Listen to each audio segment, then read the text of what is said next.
Sir, the Congress, what was it doing? What was its role? Its stand? To get to the answer to your question, Tatya, we must first understand the communal angle of Muslims. And for this, you must read the chapter Pakistan and Communal Peace in my book. Also, along with this chapter, one must read the chapter Hindu Case Against Pakistan in detail. Because in these chapters, I have written in detail about all the invasions that Muslims have made on Bharat. I have also explained in detail how Muslims consider the Hindus as their enemies. There are so many angles to this: Muslim League, the Khilafat Conference, Jamaat ul Ulema, All India Muslim Conference, and the All Parties Muslim Conference. To begin with, I would like to mention here that at the Round Table Conference, the Muslims had put their two demands: that their representatives should be elected by separate electorates in all the provincial as well as the central legislatures, and that they should be allowed to retain the weightage in representation given to Muslims in those provinces in which they were a minority. From the beginning, Hindus had objected to both these Muslim demands. Instead, Hindus had insisted on joint electorates, with their strongest objection to a majority of seats to any community being guaranteed by the statute. The British responded through the infamous Communal Award, through which they settled this issue only the way they wanted.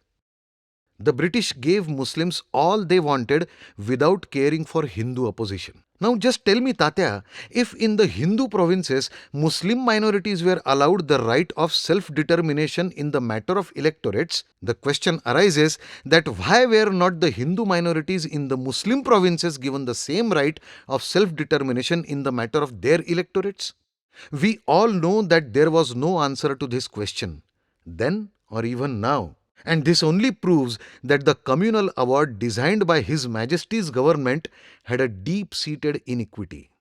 Let us understand that right from the beginning, the Muslims desired that the number of Muslim provinces should be increased.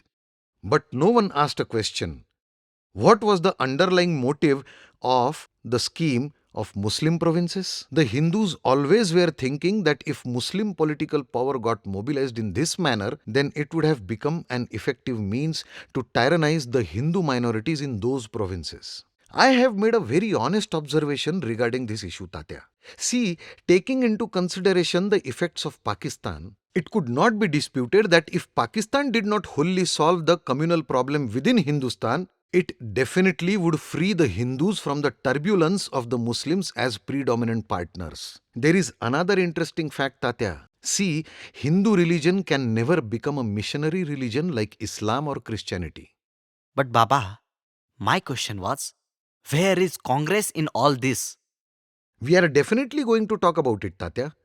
But to understand the stand taken by Congress and the role that it played, one needs to understand the Muslim role. Please elaborate and specify if you can. Yes, of course, it is of immense importance. But for everyone's understanding, I would like to start from the basics. The turning point for Congress and the starting point of its degeneration. See, it all began as soon as Mr. Gandhi captured the Congress. Captured? Yes, captured. As soon as Mr. Gandhi captured the Congress, he did two things to popularize it. First thing he did was to introduce civil disobedience. Okay, let me go slightly more to the backstory. Before Mr. Gandhi, there were two political parties in Bharat, the Liberals and the Terrorists of Bengal. Liberal Party had a condition for admission: beyond education, one had to have a high degree of learning, and it was followed so staunchly that without first establishing a reputation for study, one could never hope to get an admission to the Liberal Party. The result of this was the uneducated people got automatically excluded from the path to a political career. On the other hand, the terrorists had prescribed the hardest test possible. Only those who were prepared to give their lives, not just dedicating, but in the sense of shedding it, could only become members of their organization. Now comes the most interesting part, Tatya. See, civil disobedience does not require learning. It does not call for the shedding of life. It is the easiest middle way for the largest majority of the population of Hindustan who have no learning and who do not wish to undergo the extreme penalty and at the same time obtain the fame and notoriety of becoming a patriot. The second thing that Mr. Gandhi did was to introduce the principle of linguistic provinces. No thought was ever given to the fear that it could introduce a disruptive force in the already loose structure of the Bharatiya social life. The scheme was to put forth with the sole object of winning the people to the Congress by appealing to their local patriotism. This would have created further divisions inside the nation of Bharat. But Tatya, the fact remains that separation on linguistic basis became an accepted principle with the Congress. I would want to put it straight here. See, it is of no use saying that the separation of Karnataka and Andhra was based on linguistic difference and that the claim to separation of Pakistan was based on cultural difference. Let us accept that it was a distinction without a difference. Linguistic difference was simply another name for cultural difference. If you remember Tatya, the Muslims always used to say that they had plenty grievances, but all their grievances could be summed up in just one line: that the constitutional safeguards had failed to save them from the tyranny of the Hindu majority. At the Round Table Conference, the Muslims presented their list of safeguards. There were 14 points. The Hindu representatives at the Round Table Conference did not consent to them and there was an impasse. So the British government intervened and gave a decision which was known as the communal decision. Through this, the Muslims got all their 14 points. Due to this, there was much bitterness amongst the Hindus against the communal award. But surprisingly and ironically, the Congress did not take part in the hostility. It retained the right to describe it as anti-national and also to get it changed with the consent of the Muslims. Congress took all the care not to wound the feelings of the Muslims. So much so that when the resolution was moved in the Central Assembly, Congress neither opposed it nor did it support it. It remained neutral. It obviously resulted in the Muslims looking at this Congress gesture as a friendly one. Further fallout of the Congress approach towards the Muslims was when at the polls Congress won in the provinces where Hindus had a majority. It did not disturb the tranquility of the Muslims because they were sure that they had nothing to fear from the Congress. In fact, the prospects were that Congress and the Muslim League would work in partnership. Interestingly, in just about 3 years of the Congress government in the Hindu provinces had completely disillusioned the Muslims and they become the bitterest enemies of the Congress. The Muslim League went further ahead in stating that under the Congress regime, the Muslims were actually tyrannized and oppressed. Congress, sticking to its typical behavior, refused to recognize the Muslim League as the only representative body of the Muslims. The Congress had to deal with one or the other. To deal with neither was not only stupid but mischievous. This annoyed the Muslims. Furthermore, the Congress agreed to include Muslims in their cabinet provided they resigned from their parties and joined and signed the Congress pledge.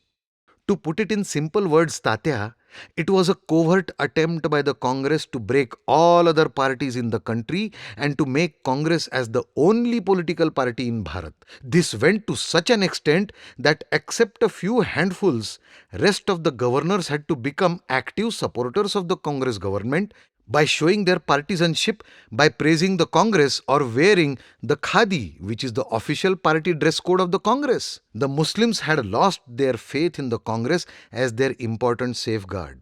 I would like to give one example of Congress playing double standards.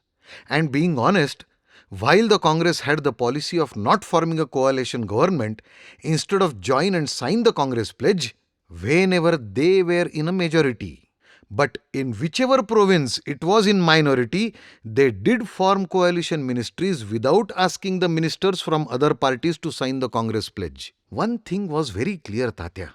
The Congress High Command always seemed to have misunderstood what the main contention of the Muslims and the minorities had been. They never seemed to realize that the Muslims and other minorities cared more for recognition of their self-respect at the hands of the Congress than for mere good act on the part of the Congress. But Baba, the Congress consisted of more Hindus than Muslims, isn't it? Yes, of course, Tatya. It is of no use saying that the Congress was not a Hindu body.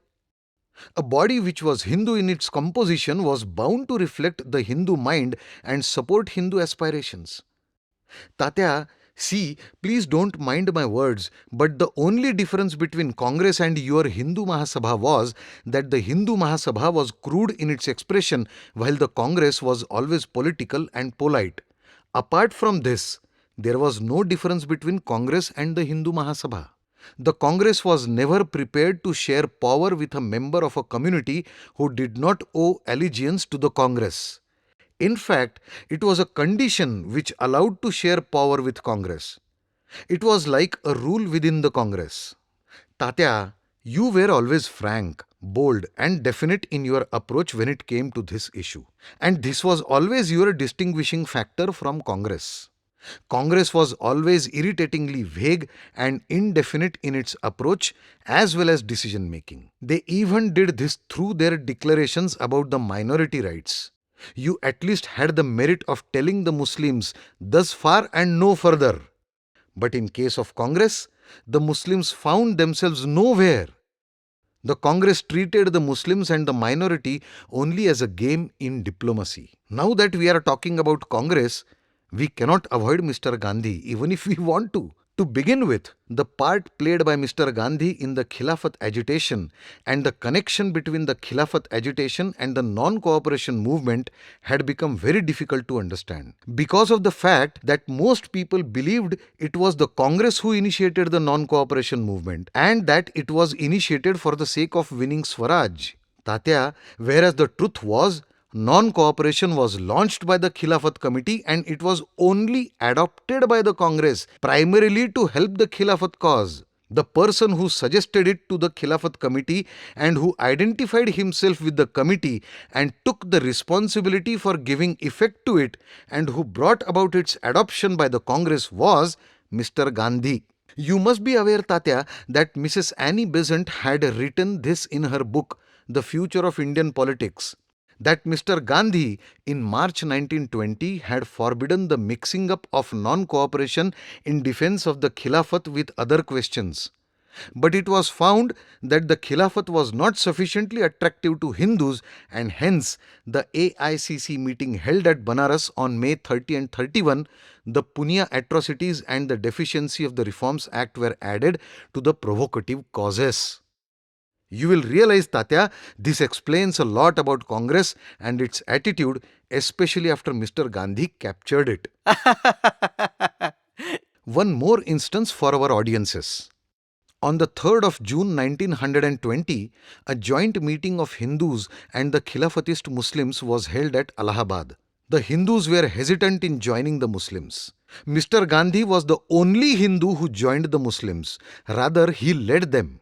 Mr. Gandhi also sent a letter to the Viceroy explaining the justice of the Khilafat cause, the reasons why he had taken up the cause and the necessity of satisfying the Muslims.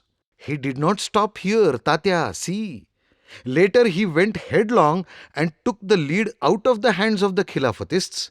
He travelled across the nation in 1920 along with the founders of the Khilafat movement, impressing upon the people the necessity of non-cooperation. The people of Bharat noticed the disharmony in the tune in this propaganda tour. This whole act of Congress taking up the Khilafat movement added many dimensions. And to put it straight, Congress was made great and powerful not by the Hindus, but by the Muslims. Mr. Gandhi was behind this whole drama. He had succeeded in carrying the Congress with him in support of the Khilafat cause. By the way, Tatya, The late Mr. Lakhimdas Tairsi had once told me that a large majority of the delegates who voted in the Congress session in favor of the decision to take up Khilafat cause were no others than the taxi drivers of Calcutta who were paid to vote for the non-cooperation resolution. Even Lucknow Congress organizers had admitted in front of me, Tatya, of course in private, that a show was being made up of the Muslim delegates.